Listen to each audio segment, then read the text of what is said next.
Now we're gonna head back down. Okay, we got a missile there. You can peek both of these items on the way down. Oh look, super missiles. I would like to have those.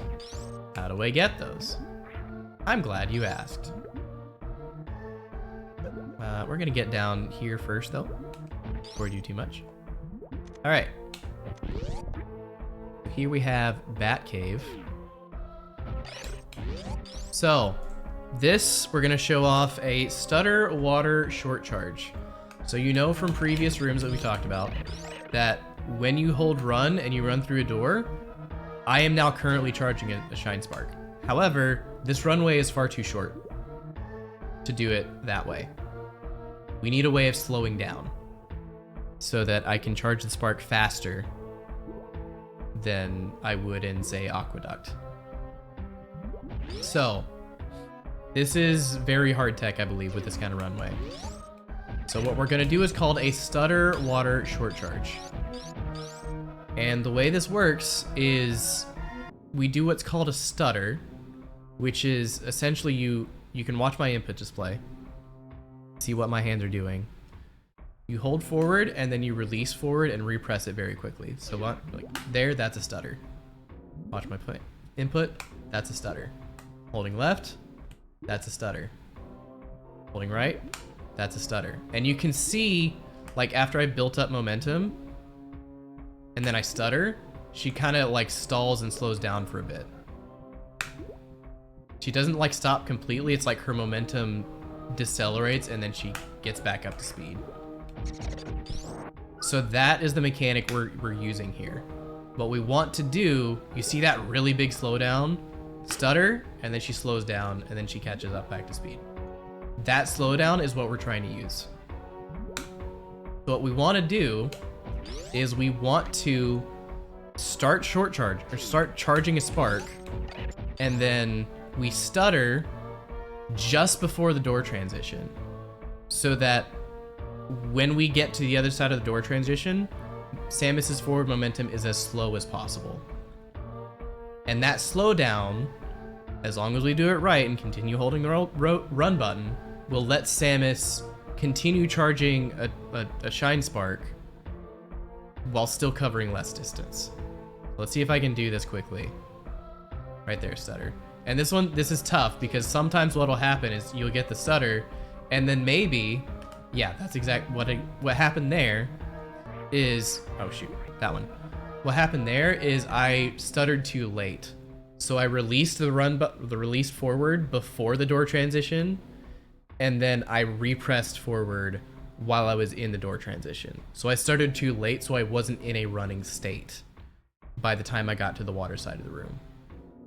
So it's like this is simple in that it has only like a couple things to execute, but it's very difficult in that it's very precise. Because if you stutter too early, you're going to get too much speed going into the water room. If you stutter too late, you're not going to be in a running state, so you can't get the charge.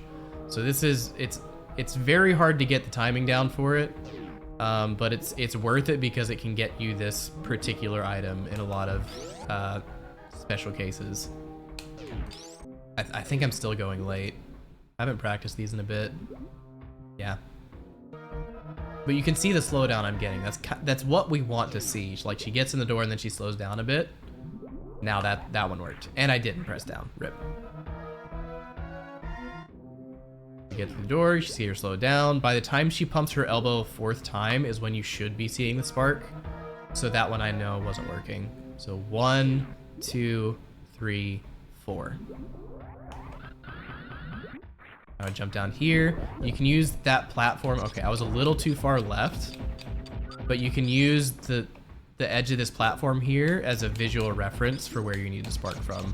You want to be like slightly to the right of where that is, because yeah, visually, if you're like right on it, a lot of times you'll still bonk.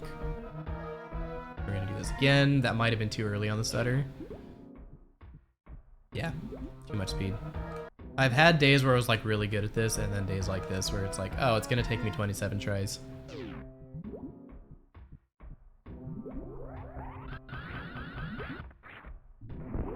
Boom. Okay, now we got 35 supers. And you'll notice There's someone right over there. And that's why we have all these supers. So, this is the reason I placed all of these super missiles in hard to reach locations. Because again, I want to reward doing difficult tricks. So, if you've done all of the difficult tricks up to this point, you can have up to 35 super missiles.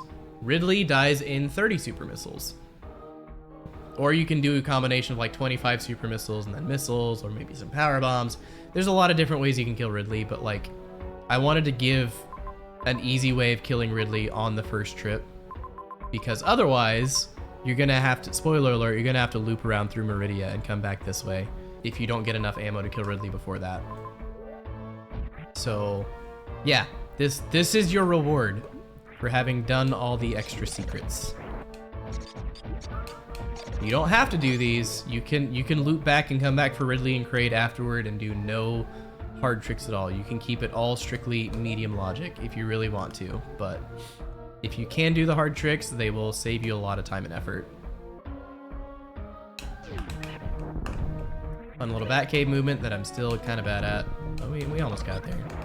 This is not going to be the place for a Ridley tutorial because that's a long endeavor. I will say going into it, there are mainly 2 attacks to watch out for. The opener can be a bit weird, but as long as you do like 6 super missiles worth of damage early on, it becomes more consistent. But after the opener, he is going to have either pogos or swoops. With pogos, what we're trying to do is get to the left side and make Ridley turn around, because we can stand on the left side of the platform and just shoot straight up, and he won't hit us during that pogo as long as we're far enough left. You can't do that on the right side, only the left side. The swoop, he goes up to the top of the screen, either side, and then he will swoop down through the middle and then go back up. And then after the swoop, he will always go for a lunge, where he tries to grab Samus. What we do during the lunge is we spin jump to cancel it, because spin jumping, for whatever reason, messes with Ridley's AI. I think it's because they expect you to have screw attack. But yeah, so we spin jump to cancel the lunge, and then he will just kind of hover in the middle of the screen for a bit, and we can keep shooting shots at him during that hover. So those are the 2 attacks to watch out for. There are way more intricacies to this fight than that, but just to give you like a baseline of what to be looking for while I'm doing this. I start with 8 missiles or supers. Again, because if I do enough damage early, his patterns become much more predictable. I missed 1 super, so I'm gonna have to be careful. I might have missed 2 there. That's a swoop, and now he's gonna lunge, so I do this, and then he just sits there for a second, and I can just pump super missiles into him. Now pogo, roll under, jump to make him turn around, and now he's dead, so I'm gonna jump into his claw, and that's a Ridley fight. Obviously, they won't all go that cleanly, but yeah. Again, a Ridley tutorial would be way too long for the videos I'm trying to make right now. I could do that later, but there are much better players than me who have already done so, so I'm gonna put my time into other things at the moment.